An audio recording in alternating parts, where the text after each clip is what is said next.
Moi, je voulais pas aller dans l'asynchrone parce que je regardais les cours qui se donnaient en asynchrone, j'en ai vu, et je n'aime pas ce côté-là statique, puis je voulais garder mon lien avec les étudiants. Parce que pourquoi j'ai décidé de prendre ce virage-là? Personnellement, je trouvais que les étudiants changeaient au niveau des apprentissages. Ils apprenaient plus pareil, puis ils apprenaient différemment. Puis je me disais, comment je peux faire pour les toucher, cette génération-là qui bouge, puis etc. Puis je me dis, bon, essayons la technologie, je vais voir si mon interaction, mon lien avec l'étudiant va être meilleur. Alors, aller dans l'asynchrone, pour moi, je perdais ça. Je perdais ma relation avec l'étudiant. Puis, c'est drôle parce que c'est vrai qu'on était pionnières à notre département de partir ça. Puis quand on en parlait avec des collègues, ils nous disaient, vous détruisez la relation pédagogique. Puis moi, au contraire, je trouvais que je venais de la bonifier parce que je rejoignais plus mes étudiants. Alors, c'était évident que pour moi, c'était synchrone.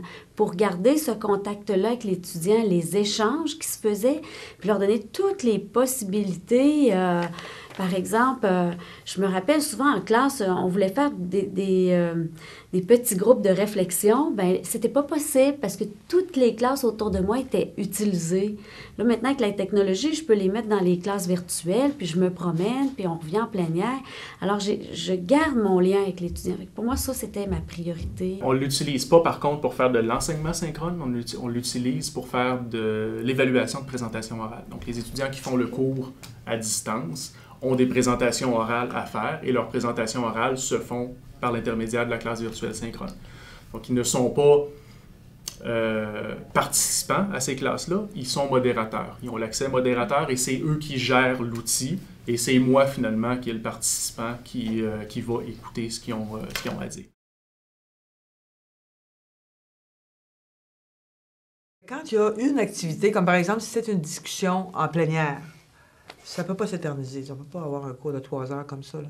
Il faut, quand on est ensemble, soit qu'il y a du travail d'équipe, il y a une petite présentation, il y a la participation, mais c'est pas magique non plus, là.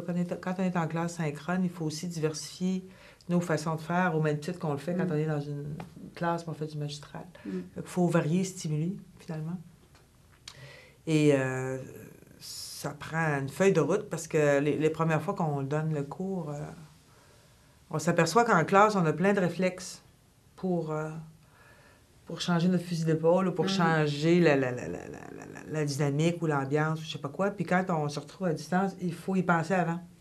De dire, bon là, il faut que je fasse 20 minutes de ça, après ça, il faudrait que je change pour revenir. Alors qu'en classe, on se préoccupe beaucoup moins de ça parce qu'on se prend pour des déesses, je sais pas, des dieux. On se dit, performeurs. On s'arrangera. On s'arrangera quand on sera dans le feu de l'action, mais tout est plus prévu finalement. Le volet classe virtuelle, c'est quelque chose qu'on peut toujours penser, mais pour moi, si tu fais un cours qui est basé sur des classes virtuelles, ça devient la même chose que de le donner en classe.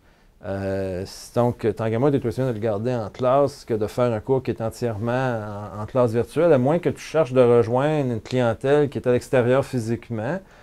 Mais c'est le seul intérêt que j'y vois. La classe virtuelle, je l'ai abandonnée parce que finalement, on l'avait mise là pour expérimenter l'idée que les étudiants puissent communiquer entre eux ensemble et avec le prof en même temps. Le problème, c'est que techniquement, c'est un peu... si on ne connaît pas bien le logiciel, et c'est vrai et pour moi et pour les étudiants, c'est un peu compliqué. Ça, il faut c'est pratiquement comme un animateur radio, là, ce travail-là. Donc, il faut diriger la circulation pour des fins qui ne peuvent pas être... enfin, dans la façon dont je le faisais dans ce cours-là, ce n'était qu'au fond pour une prise de contact. Je sais que la classe virtuelle synchrone est utilisée à des fins pédagogiques, mais à ce moment-là, c'est comme du présentiel à distance. Ça, réellement, ça ne me tentait pas d'aller dans ce sens-là. Donc, j'ai abandonné l'idée parce qu'elle prenait du temps également.